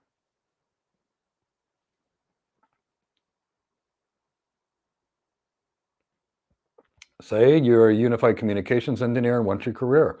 What career would you suggest based upon your 5 years? Saeed, I don't ever make recommendations based upon what you did yesterday. What you ate for dinner yesterday has nothing to do with what you do tomorrow. What would you like to do? That is the career. I studied medicine. I went to school for 7 years. I decided I wanted to be a network architect, so I became one. Then I worked as a network architect and got bored. So I became an enterprise architect, and I got bored doing that. So I became a business architect, and I became an enterprise architect again. What do you enjoy? That's the career you should do. If you like being hands-on, engineering is fine. You want to be in a more business-oriented role, a role that pays more, architecture is good, but it's not based upon what you did. I'm going to tell you right now, years of working as an engineer doesn't prepare you to be an architect. And guess what? Years of communication engineering doesn't prepare you to be a cloud engineer, but it doesn't matter. Any of this is easily done by training and education. A doctor is not born knowing how to do medicine. And I promise you, they weren't practicing medicine before they became a doctor. A pilot was not born knowing how to fly a plane. They're not going to say, I was a race car driver. Does that make me a good pilot? No. The actions you take today and tomorrow and the day after that determine what you should do. So Saeed, it's a beautiful world out there. You can do anything like. What would you enjoy doing? And I can tell you how to get there, but what would you enjoy doing?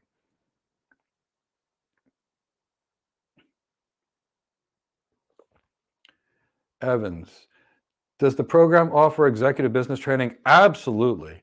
And how much does the program cost? Approximately 3 days for our average graduate. What are the executive skills that you teach? We teach them all.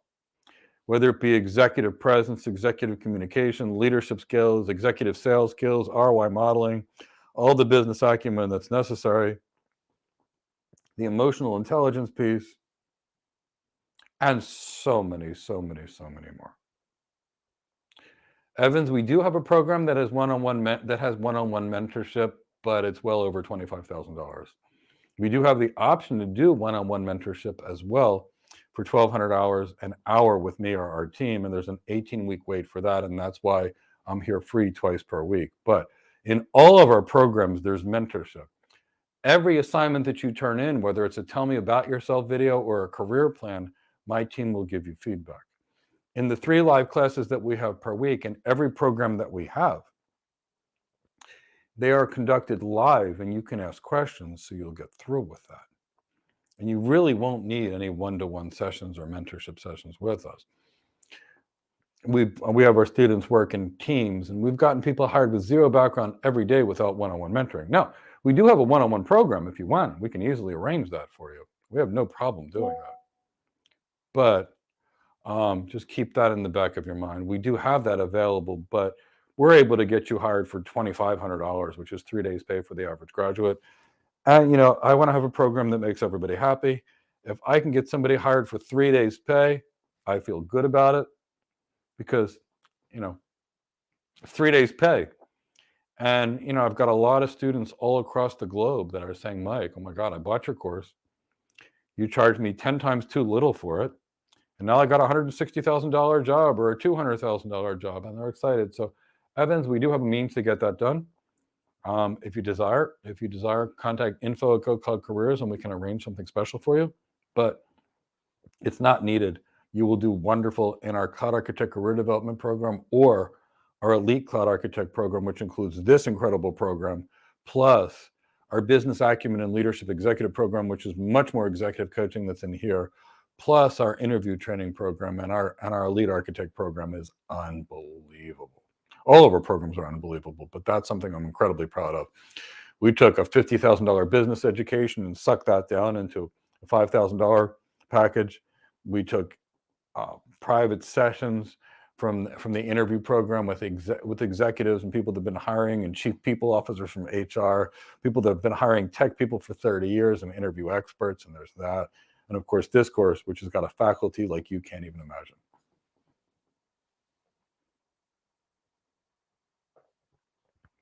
Jono, you want to be a solutions architect, but you need proper training, mentorship? Then we can train you. Our Cloud Architect Career Development Program will get you hired, and it will provide everything that you need.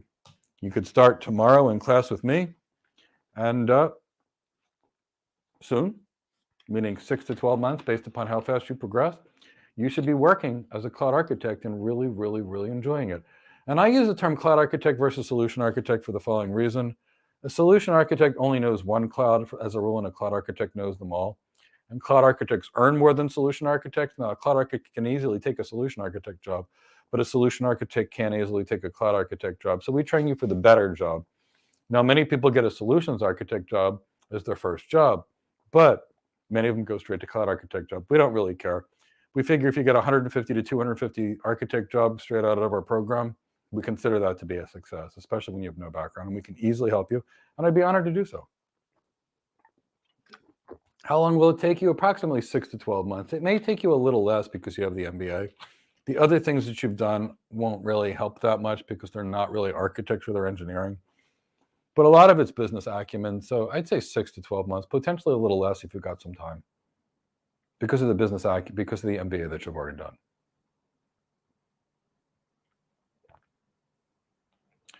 What is the average time to find a job in the program? It's 6 to 12 months on average. The fastest was Richard Afukar, who got hired by AWS with no background, and it was within 3 weeks. We also had Joe Millen get hired as a senior solution architect by AWS within 3 weeks, but he was a networking guy, whereas Richard Afukar had zero tech background. And I have some people that take 12 months too, because they don't have less time to go studying. But I'd say 6 to 12 months is about right. I'd probably say 8 to 12 months, but 6 to 12 months is what we're saying.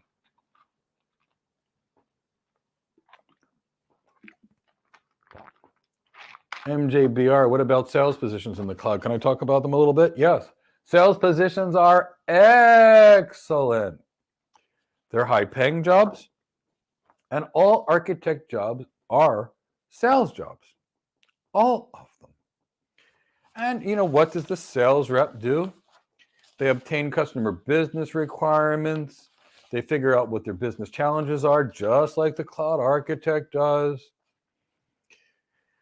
They do a lot of schmoozing, just like the architect. We buy lunches and dinners and drink and golf games and box seats at Super Bowls, for example. They, there's a reason I'm flipping through some papers for you in a second. They lead large team meetings. They do a lot of what the, a lot of what the architects do on the business side. Typically speaking, you got the sales rep that focus on the CEO, CFO, CIO, CTO, and you got the architect, for example, that focuses on those C-level executives, but they also translate what the C-level executives say to the tech people that speak in tech, because you know the CEOs don't want to hear from the engineers. So the architect is kind of like that translator between the business people and the techies. And, you know, the sales roles are pretty well paid. You know, $300,000 to $500,000 for a sales role, global account manager at Amazon. And you know, that's pretty normal. What we're seeing, $300,000 a year or so for a good tech sales rep as well. And I think they're great. I've kind of always been on the hybrid side of it. Like at one point I was a sales engineer, and then I was an architect, and an architect is all about sales. So personally, I prefer to be on sales. Architect jobs are sales jobs. Now, here's the difference between being a cloud architect or a solution architect, which is a sales position, and a sales executive. If you are a sales executive and your quota is $100 million a year and you deliver $50 million a year, basically you get paid nothing and you're probably fired. If you're a solution architect and the account manager has a quota of $100 million a year and they only sell 50, you're still getting your corporate bonus. You're getting less of your sales bonus, but you're still there and you don't get fired. So sales jobs, Great jobs, but lots and lots and lots of stress. Really great jobs, good business people. And now here's the key, MJBR in sales, because I've worked with sales reps my entire life and I've helped them sell. And I've done sales calls when they don't show up. No big deal. I like to do both. It's all about your honesty, ethics, and your integrity. You know, there's two kinds of salespeople. There's like my friend Heidi. Heidi would come into my business. She'd ask me what my business goals are or pain points. If she had a product to help me, she would tell me. If she did not have a product or service to help me, she would say, Michael, I can't help you here. It's not right for me to sell you something. Guess what? Heidi's been in this business for like 30 years now. She's one of the best I've ever seen in my life because she's so great. Now, I've also met sales reps that'll sell anything that's terrible. And they typically have a career like this, up, up, up, and crash and burn. Because once you sell somebody something that's not good for them, customers talk and your name is over. So sales jobs are great. They pay well. They are 100% about your executive presence, your business acumen, your leadership skills, and your charm, your charisma, and your emotional intelligence. I personally love them. And I would recommend architecture one is a number one career that I would recommend. Number two would probably be tech sales, long before I would ever get to engineering, because high pay, and again, with sales jobs, just like architect jobs, because there's so much business acumen, and there's so much finesse, and there's so much leadership skills and executive communication skills.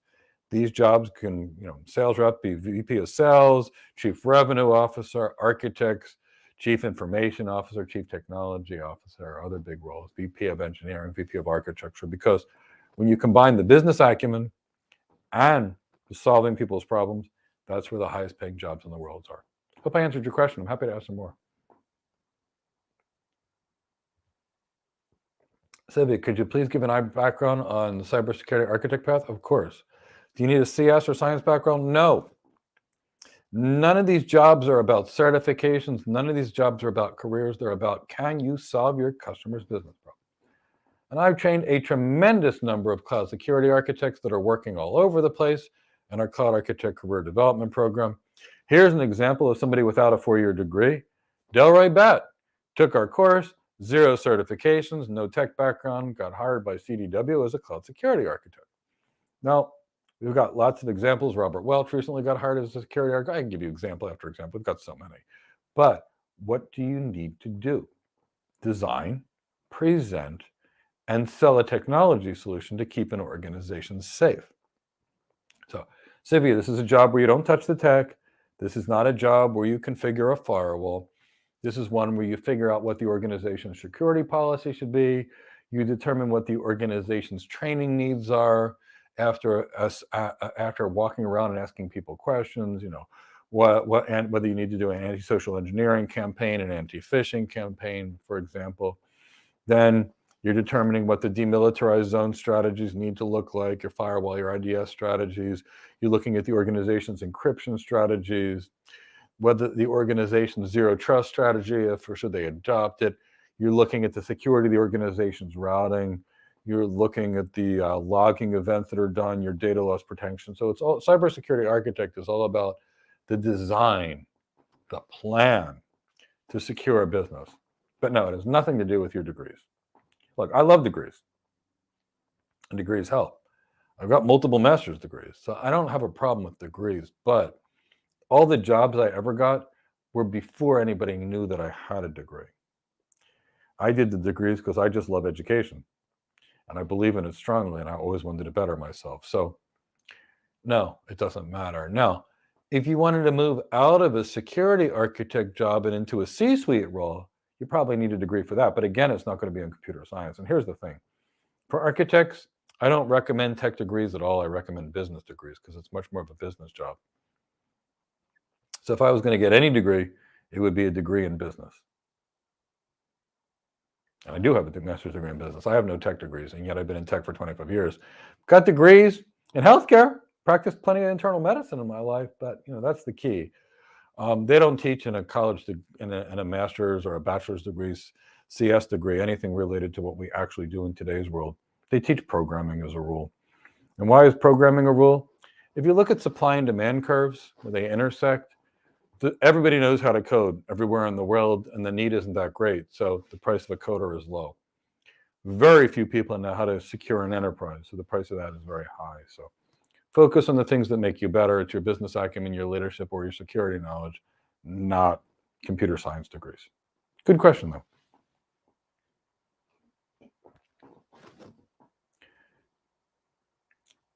Samuel, how long is the architect program? It is until you are hired. And I am certain you can be successful changing your career from data analysis, just like Praveen was one of our students. And he was working in big data, and now he's a cloud architect. We trained him. He's now working at JP Morgan Chase, and he loves it. I'm certain we could.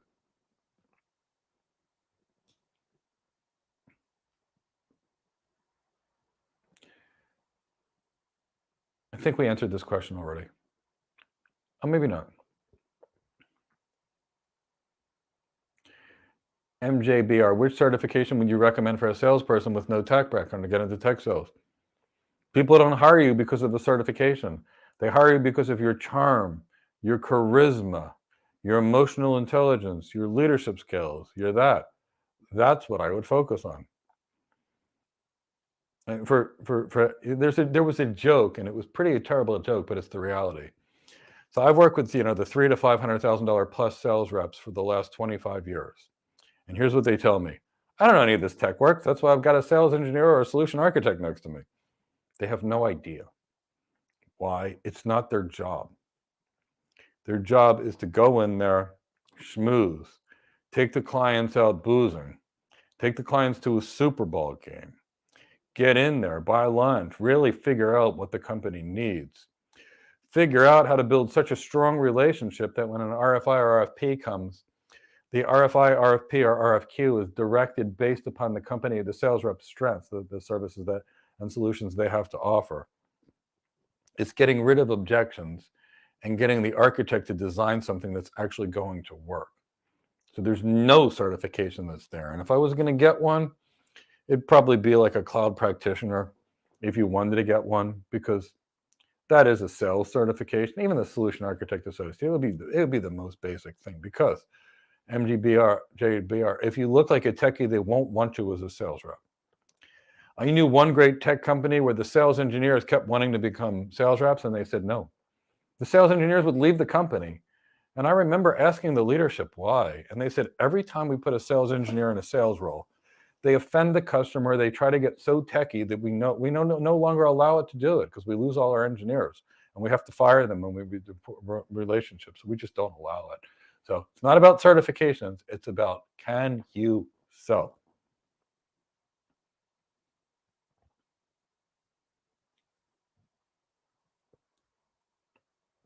John O, with a full-time commitment and partial exposure, I shouldn't take 6 months because you have a 2 to 3 month window. What do I think? John O, an architect gets paid as much as a physician or an attorney. And the reality is, a physician goes to school for 8 years and then does a 3-year residency, has $300,000 to $500,000 of debt when they're done, and earn less than the average solution architect. A lawyer goes to school for 7 years, typically has about $400,000 of debt, and still earns less than a solution architect. I don't know that you can get hired in 2 to 3 months. And I don't think it's fair to me to even allude to the fact that you could. Is it possible? The answer is yes, but I'm all about making sure that every person we talk to gets an open, honest, and ethical answer. And you can send us an email at info@gocloudcareers.net. And sure, with a tailored package, we could probably do something where we've got some private coaching in there and tutoring, and we can probably get it done in that short period of time. But with a normal program, I don't want to mislead you. Even with a tailored program, 3 months would be rough. If you could study for 12, 14 hours a day, 6, 7 days a week, and do everything we did, and you're tutored and guided, it would be possible. But I know we can do it in 6 to 12 months. But send us an email at info@gocloudcareers.net, and we can have somebody reach out to you on that specific things to see. But I just want to be open and honest. This is a big career that pays more than most physicians earn. And being able to do it in 6 to 12 months is pretty aggressive, and we're able to do that. And I want to get you to your goals. I just want to do so honestly and ethically. But if you reach out to info@gocloudcareers.net, my team can definitely work with you and figure something that's in your best interest.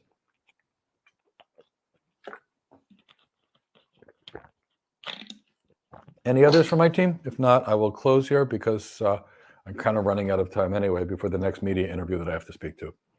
So here's the thing. Every last one of you can have any career you desire as long as you get the right training. And it doesn't matter what it is. Don't let fear get in your way. Be courageous. Look, courageous people are afraid. It's what they do in spite of the fear. One day, I think it was 1996 or 1997. That's how long ago it was. Maybe 1998. When I was playing with tech and my wife says, "You can get a job in tech." And I went, "Huh?" And she says, "You don't have to spend all our money in tech because it's your hobby. You can go get a job in tech." I was petrified, but I did it. It changed my life, and it was the best thing that I ever did. In the last 2 decades, I have trained more people than I can count. I've trained more people in an interview, how to ask for a raise, and I've helped people get a $50,000 raise with a single phone call. I built career plans for people and got them to places in less than 2 years that some people never reached in a 20-year career. And I know that you can do all of you can do it. So I want you to get a couple free things before we go. First, get the free interview guide that'll teach you how to prepare for an interview and how to win the interview. Everything from researching the hiring manager to what the hiring manager wants to how to position herself. It's free. Go get it. The link is in the description below. I have a document on how to become a cloud architect and everything you need to know. Guess what? 100% free. Link is in the description below. I have a document for all you career changers on what is it that hiring managers want and how to position yourself and how do you work around experiences and things that the hiring managers care about. Again, completely free. The link is in the description below. But on Thursday at 1 p.m. Eastern, guess what? Join us for the How to Get Your First Cloud Job webinar. And not only will we go over the 100% of the cloud architect role from head to toe, from the alpha to the omega, but not only will we do that, we will have time. We can have face-to-face conversations, and I'd love to do that with you. I want to get you to your goals. So please join us on Thursday for the completely free How to Get Your First Cloud Architect Job. And understand this, every last one of you with the right training can get any job you want. All of you. So go after your dreams, fight for your dreams, and never quit until you get to the goal. Look forward to seeing you on another day. Take care.